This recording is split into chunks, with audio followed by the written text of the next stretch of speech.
Good morning, welcome to BBC Newsroom Live. I'm Joanna Gosling. A ban on the sale of new petrol and diesel cars will be brought forward by 5 years in an effort to help the UK reach its carbon emissions target. The Prime Minister Boris Johnson has unveiled the policy as part of an event this morning with Sir David Attenborough, launching a United Nations Climate Summit in November.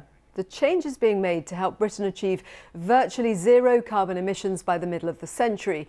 The government has said the sale of new petrol and diesel cars would be banned from 2040, but today changed that to 2035. The new target will also include hybrid cars. The AA has described the ban as incredibly challenging, expressing doubts that there will be enough electric vehicles available. Today's announcement is at risk of being overshadowed by a growing row between the Prime Minister and the former Minister Claire O'Neill. She was sacked from her role as president of COP26 and has written a damning letter criticising the government's climate approach. In the last few minutes, the Prime Minister and Sir David Attenborough have been speaking about their plans.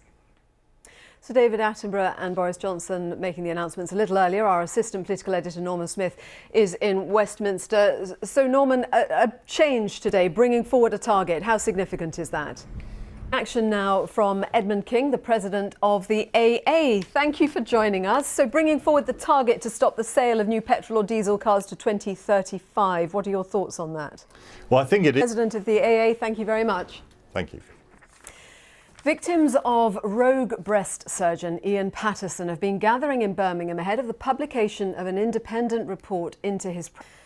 Well, Linda Miliband is the national practice lead for clinical negligence at Thompson Solicitors. She has supported a number of Patterson's victims with legal claims.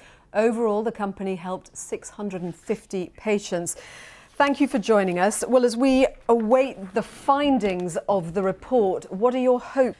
The brother of the Manchester Arena bomber goes on trial today at the Old Bailey. A 39-year-old man has died after being infected by the coronavirus in Hong Kong, the second fatality out of the country. Earlier this morning, BBC Breakfast spoke to Mu Ying, who is in hospital in Wuhan, waiting to find out if she has coronavirus.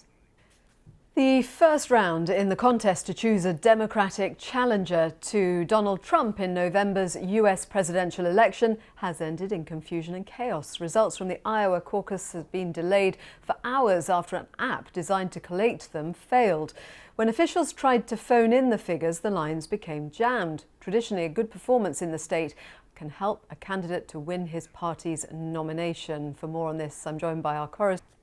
Twitter says it's been alerted to a possible security flaw which may have exposed users' phone numbers. 50% of the UK's 10-year-olds owned a smartphone in 2019, according to a report on children's media habits by the media regulator Ofcom. The number of young phone owners doubled between the ages of 9 and 10, which Ofcom dubbed the age of digital. Thank you. Time now for an update on the weather. Simon King has the details. Hello. Hello, this is BBC Newsroom Live with Joanna Gosling. The headlines. The Prime Minister. Time for a sports update with Ben. Hello. The government has been warned it faces a legal battle if it tries to end the automatic early release of terror offenders. The move follows the attack in South London on Sunday when Sudesh Aman stabbed 2 people just 10 days after he'd been released. In November, another convicted terrorist killed 2 people after being freed. Our legal correspondent Clive Coleman. At least 20 ex-Jehovah's Witnesses are suing the organisation over historical sexual abuse by senior figures in the religion. The Victoria Derbyshire programme has spoken to 2 women who say they were abused, one from the age of 8. A former elder who served in the organisation for 55 years has said for the first time that he too was sexually abused as a boy.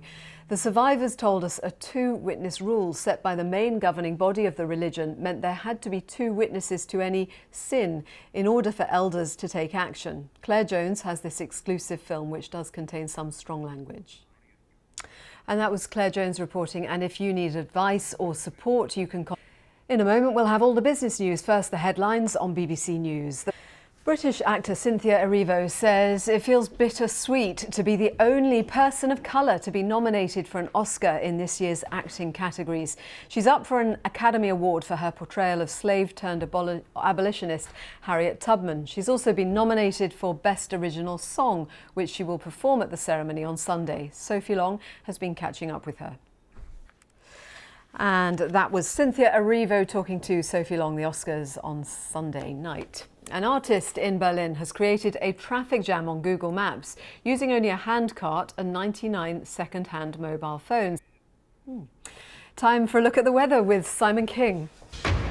You're watching BBC Newsroom Live. It's midday. These are the main stories.